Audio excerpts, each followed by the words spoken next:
Ayan,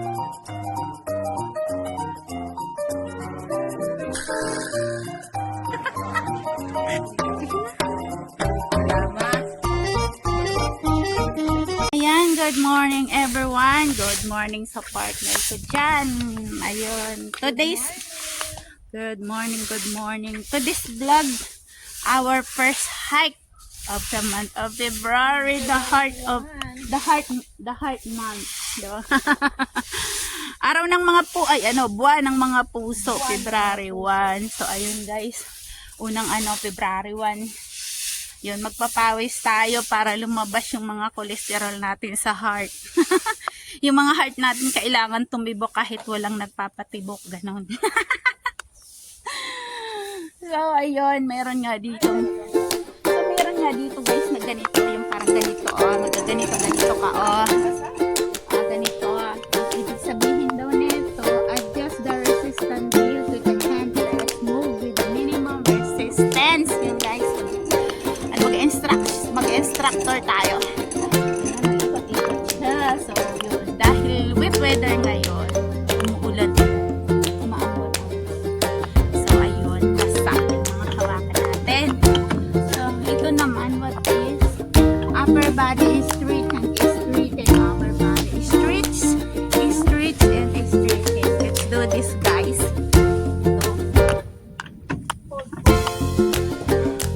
How to do this? Ito, ano gawin?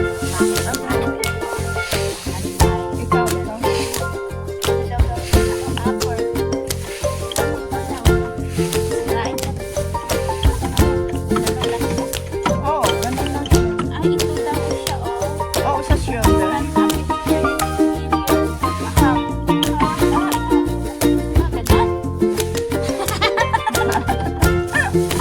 Seryoso?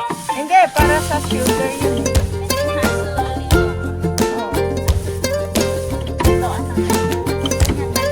Oo, ganyan lang. Tapos, para pag,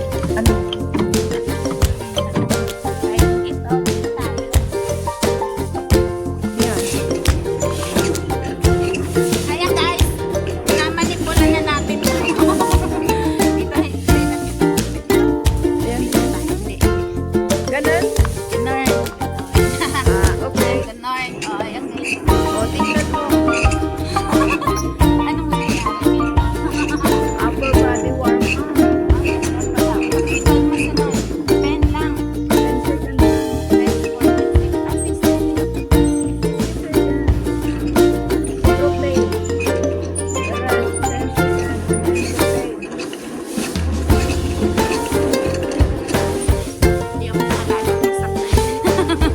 I-try natin.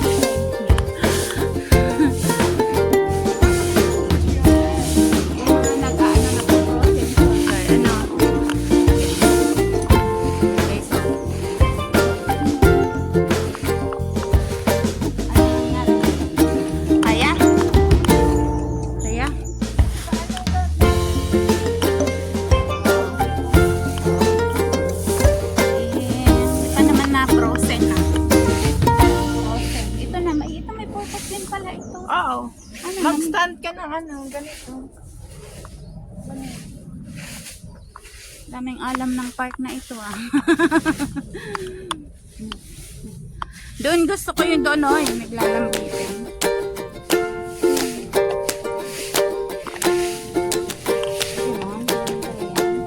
Ganyan pala yan. Malundag-lundag pala yan. Diba yun? Para sa atin.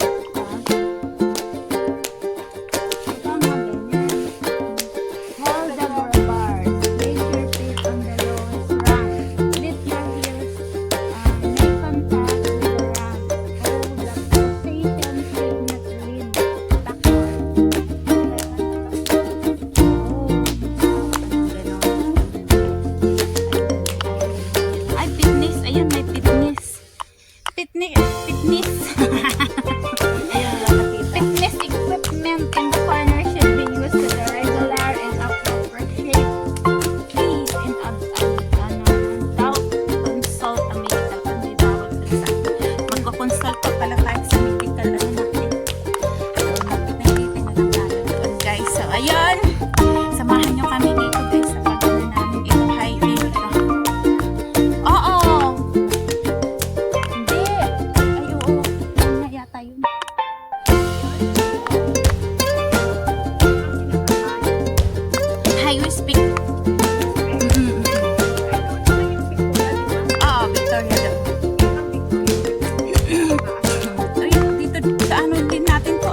nasa 55 pa ako. Nasa 64 na ako ngayon. Ay, nako, lamon pa more. 64, grabe, sobrang pagod. 64 na ako ngayon, guys. Kahit anong walking ko, anong diet ko. Eh, yung mukha ko, malapit nang dimagkasya sa screen ng cellphone. Malapit nang dimagkasya sa screen ng cellphone ko. Pataba na po. Pataba ng pataba. Pataba ng pataba.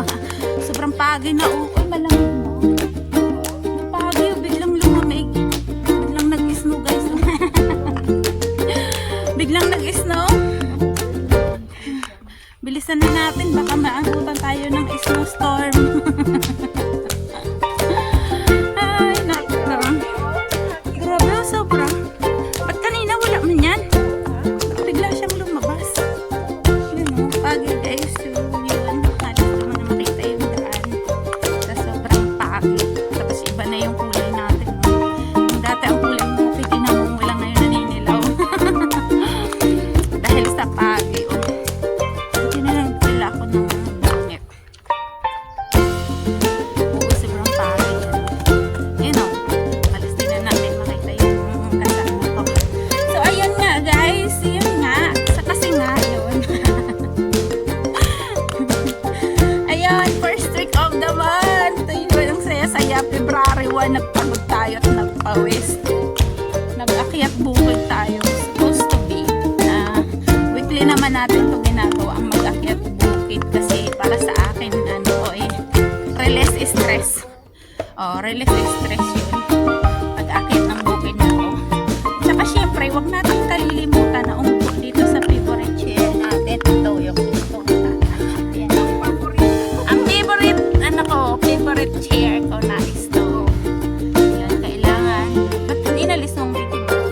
Yan, kailangan natin pisakin. Oh, tingnan mo. Wala, di ako kita. Yan na siya, oh. Favorite niya, oh. Ayan, oh. Square naman yun, hindi ano, tulis. Okay. Square nga, oh, hindi matulis. Parang bulan na ako sa bata. Hindi natin pwedeng kalimutan. Ayan na, si babae. Goodbye sa batong matulis. Goodbye sa batong matulis. Katulad ng mga pulis. Matulis. Ano? Ha? O, square naman yun. Ano yun nilagay doon? O, tumubo siya doon. Hindi nila maalis. Oh, tumutubo talaga sila. Oh, yung mga batong ganon guys, tumutubo talaga sila sa gilid. Ano, mahaba talaga sila. No? Sa bagay, kasi hindi naman nila pagkaabalahan ng maglagay yan. Yan yung mga bato na yan ang pabibigat ko. Kaya nga. Ito para na siyang bibig ng, parang diamond ba? No? Oo. Parang kay, yun na yung bato. Parang amazing. Ay, alam mo, ang ganda ng ano, ng pinanood kong story kahapon sa ano. Ang ganda talaga, sobra. Hindi ko makalimutan yung true to life story. Parang ano siya, nag-share siya ng true to life story niya. 14 years old lang siya. Guys, gusto niyang malaman. Sige, share ko sa inyo. 14 years old lang siya. Tapos dalawa silang magkapatid. Ngayon, yung tatay nila, parang namatay yung tatay nila. Kasi yung sakit nila, parang cancer. Yung tatay niya namatay sa blood cancer. Tapos ang naiwan, pero mayaman sila. May mga ari silang corporation, ganon. Ang naiwan ang nanay nila. One day, ang nanay niya hindi sinasabi na ang nanay din pala niya may pulong cancer. Tapos yung pulong cancer niya, hindi na pala magagamot kahit so ang nanay alam niya na gano'n na ang sitwasyon niya. Ang ginawa niya para maisipan yung dalawa ng anak na maiwan. Kasi yung maiwan niyang anak is 14 years old yung panganay, tapos 7 years old yung bunso. Pareho babae. Ang ginawa nung nanay, ibinenta lahat ng ari-arian, ang corporate, ang itinira niya lang ang ano, ang bahay para may matirahan yung dalawa na kasi may mga heater, kompleto, wala silang problemahin. May pera sila hanggang sa paglaki nila, trabaho sila.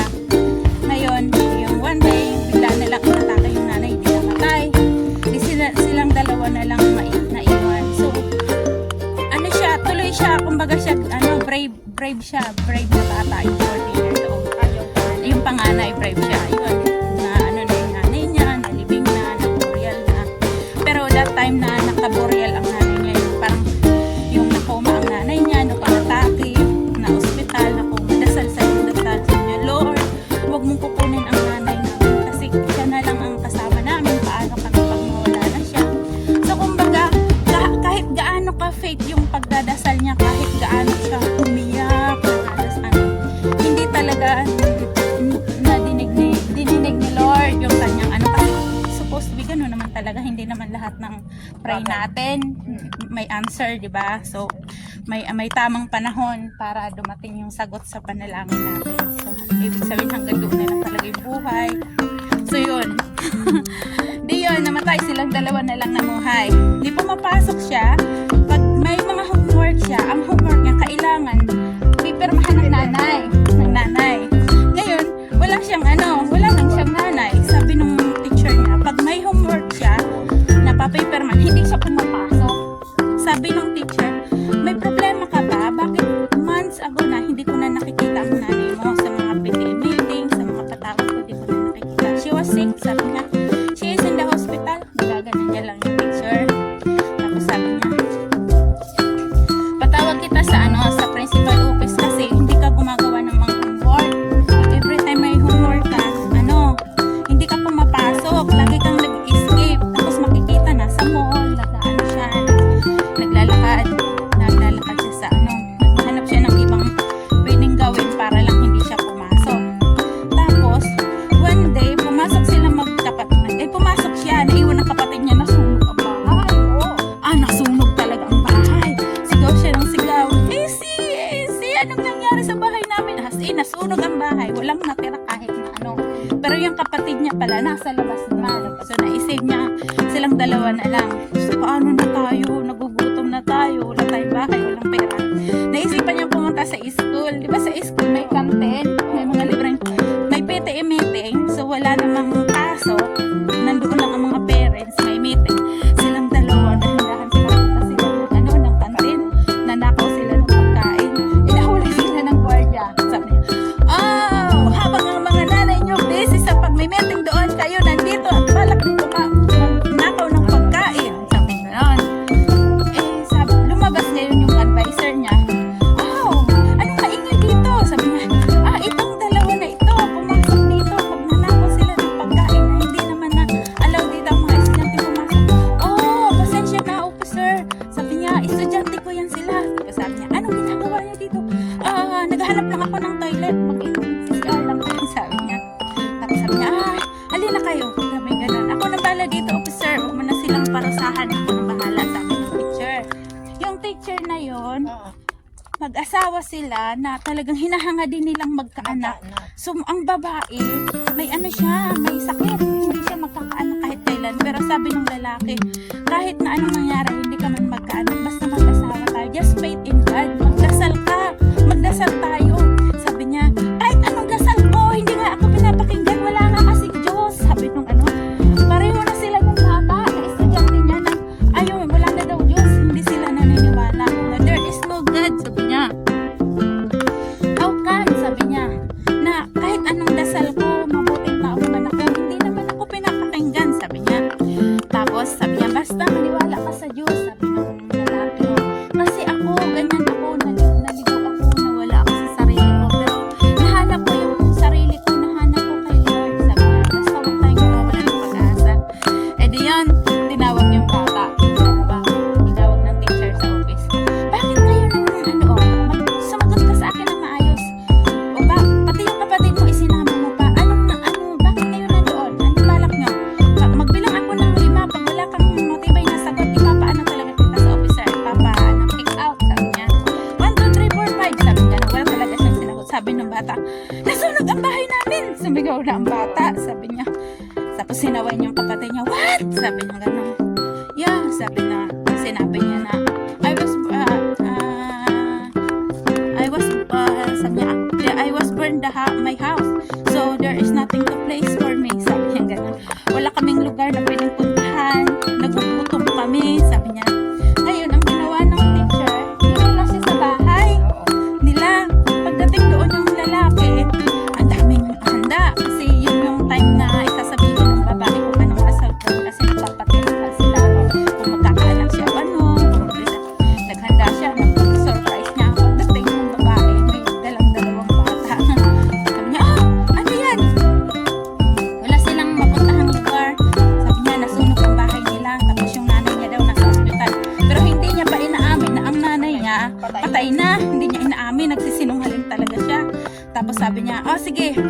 bukas na bukas, pupuntahan natin yung nanay mo sa hospital. Sasabihin natin na okay lang kayo. Tapos ang kinamagahan, ano, tara na, ready ka na, sabi ko ganun. Hindi ako lang pupunta doon, wag kang sumama. Tapos yung kapatid, gumising ng maaga, kasi yung lalaki, parang nagtampuhan sila sa kayong babae, kasi yung lalaki natulog sa sopa. Dahil yung babae, yung batang 7 years old, gumising, uy, gising na, gawin mo akong almusal, nagugutom ako. Sabi niya, tapos sabi na, hindi yung bata. Oo, ginising niya. Sabi niya, nagugutom ako, gawin mo akong almusal. Sabi ng lalaki, anong gusto mong almusal? Anong lalaki, yung parang cereal. Mas masarap ito, ginawan siya ng banana split. Hindi, marunong ka ba talaga magluto? Hindi naman yan masarap. Ano ba talagang gusto mo? Sabi niya, wala kasi tayong cereal. Punta na lang tayo ng supermarket. Bili tayo ng cereal. Dinala ng lalaki sa supermarket yung bata. Yung 7 years old, pagising ng ate, nagwawala. Nawawala yung kapatid yun. Hindi niya alam dito. Nawawala siya, tulungan mo ako. Ayun, tapos nung hinanap, di umuwi na. Nag-shopping lang. Ngayon, pagdating doon, tara na, mag-ready na kayo. Pupunta na tayo sa mami niyo. Sabi niya, wala kaming mami, patay na. Sabi na naman ng bata. 7 years old. Oo, sabi nung teacher, bakit ka ba nagsisinungaling? Bakit ka nagsisinungaling sa akin? Sabi doon sa bata. Feeling naman nakatulungan ka. Sabi niya, gano'n. Tapos sumali na yung lalaki. Sabi niya, just pray. Kung ano man yung nangyayari sa'yo ngayon, magdasal ka lang. Doon na siya nagalit. Wala nang Diyos. Sabi niya, alam mo ba na namatay ang tatay ko dahil may colon cancer siya? Nagdasal na ako simula noong araw-gabi. Umiiyak ako, nagdadasal ako na yung tatay ko wag mamatay, pero namatay pa rin siya. After 6 months, yung mother ko naman, yung nasa hospital siya na sobrang dasal ako, na halos ikamatay ko na sa sobrang dasal ko. Pero kinuha pa rin siya. Namuhay kami mag-isa, magkapatid. Pinalaki ko siya, kaming dalawa na lang. Tapos, nagdadasal pa rin ako dahil naniniwala pa rin ako kay Lord. Pero nasunog ang bahay namin, lahat ng pera namin nawala, nagutom kami. Saan na kami ngayon? Sabi niya, asan ang Diyos? Sabi niya, there is no God anymore. Sabi niya, grabe. Tapos, yun, di doon na sila. Ang sabi ng babae, sabi ng lalaki, na lang, dalhin natin sila sa ampunan. Kasi wala naman talaga sila. Kasi gusto umalis din ng dalawa. Dahil yung mag-asawa nga, lagi ding nag-aaway. Kasi nga walang anak. Ngayon, gusto ng lalaki, magsimba. Sabi niya gano'n. Ngayong araw na to, lahat tayo magsisimba. Bakit pa tayo magsisimba? Sabi niya gano'n. Sabi ng asawa, yung babae. Sabi niya gano'n. Magpasalamat tayo. Kasi nandito tayo, buhay tayo. May kinakain tayo, may ano tayo. Tapos, lahat ng prayer natin, sasagutin niya. Sasagutin? Sabi niya, for all these years, akong nagdasal sa kanya para magkaanak tayo. Tapos yung magiging resulta, hindi ako mabubuntis kahit kailan. Hindi ako magsisimba, ikaw lang. Wala na akong paniniwala sa Diyos. Tapos, yung bata, tumayo yung bata, umalis, sabi ng bata, tara na ate. 7 years. Tara na ate, magsisimba tayo. Sabi niya gano'n. Wala nang Diyos! Kung ano-ano sinasabi yung bata, tinakpan ang tainga. Tapos, pagdaan nila ng hallway, andun yung mag-asawa, nag-aaway din. Dahil pinipilit nga ng lalaki na magsimba. Ngayon, ang bata, parang naturiki, tumakbo sa labas. Hinabol ngayon ng teacher, yung babae. Paghabol na, nabangga siya. Nabangga siya. Yung bata na 7 years old. Yung bata, hindi. Nasave ang bata, yung teacher. Yung tumapot sa kanila. O di pag sa kanya, nabangga siya, nakuma. Month ago, nakuma siya, hindi siya nagigising. Sabi ng lalaki, sabi ng bata, sorry, nang dahil sa akin, nagkaganyan yung asawa mo. Sabi ng lalaki, sabi niya, walang may kasalanan sa akin. This is an accident. Sabi niya, walang may kasalanan sa atin. Sabi ng lalaki, napakabait ng lalaki. Tapos, kung pinaguntahan niya, kinakantahan niya yung asawa niya. Tapos yung bata, isang araw pumunta din sila doon, kasama yung bata.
niya, kahit gaano kahirap yung pinagdadaanan natin, may Diyos. Sabi niya, lahat ng prayer natin may answer. Anong answer? Nasaan ang answer?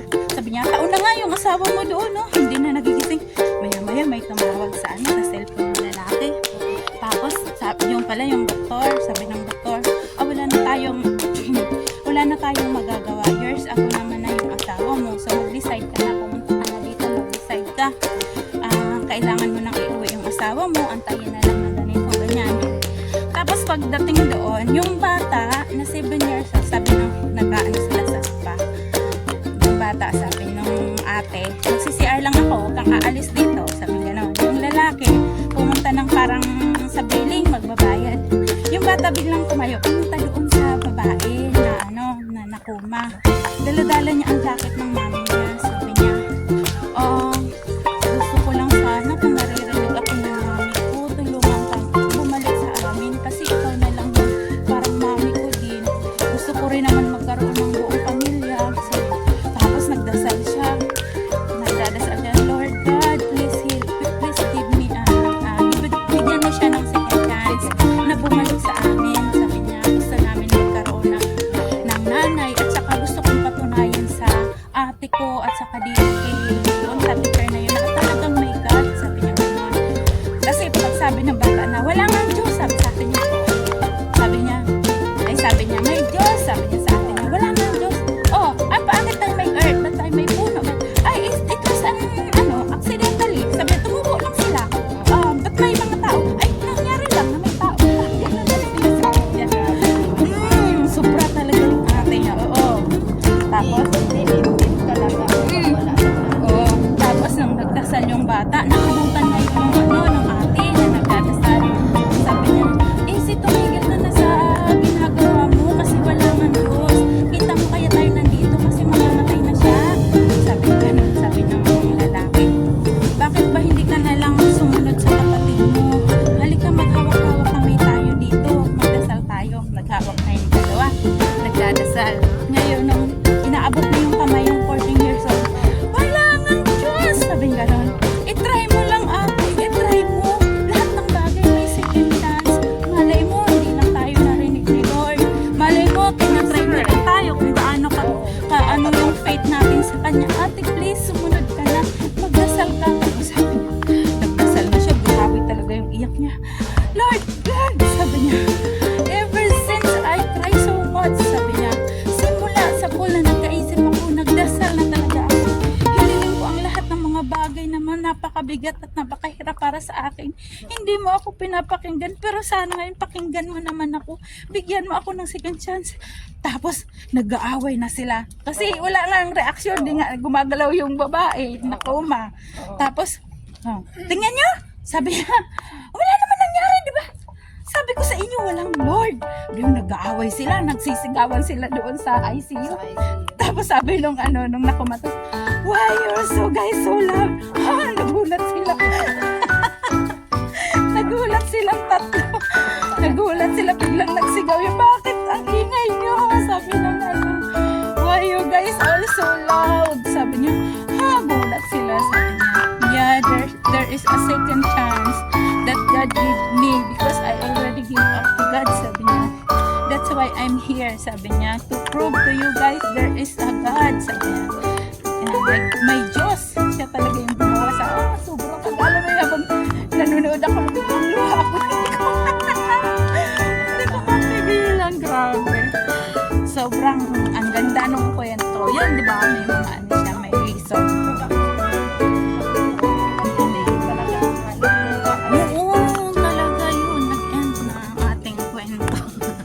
Habang naglalakad tayo, wala ang mga pegi-pegi natin dito. Wala yung mga wild pig. Pinatago ko Tinawel ko sila. So yan, that's all for today guys. Sana nag-enjoy kayo sa aking kwento. Napanood ko din lang yun. Sana nag-enjoy kayo. At saka sa napakagandang story, I really wanted to share anyone. Gusto ko talaga siyang i-share kasi napakagandang Oo, kahit sa kasama ko talaga, kinikwento ko siya. Sinare ko pa nga sa kanya, panoorin mo yan, ang ganda, grabe, sabi ko gano'n. Kasi kumbaga doon mas lalang titiba yung faith mo kay Lord, diba? Sa story na yun. Yan, thank you so much. Salamat sa lahat ng mga nanonood ng aking video at mahaba akong premiere. Sorry. So yan, salamat sa lahat ng aking mga member at sa lahat ng laging nagsusupport na nandyan sa premiere ko at nanonood, nagtsatsagang manood. Thank you guys. See you at the next video. Hello everyone! Welcome to Sampay Buhay Vlog. Thank you so much sa lahat ng mga nag-subscribe ng aking channel at sa mga hindi pa po nag-subscribe, please subscribe and select the notification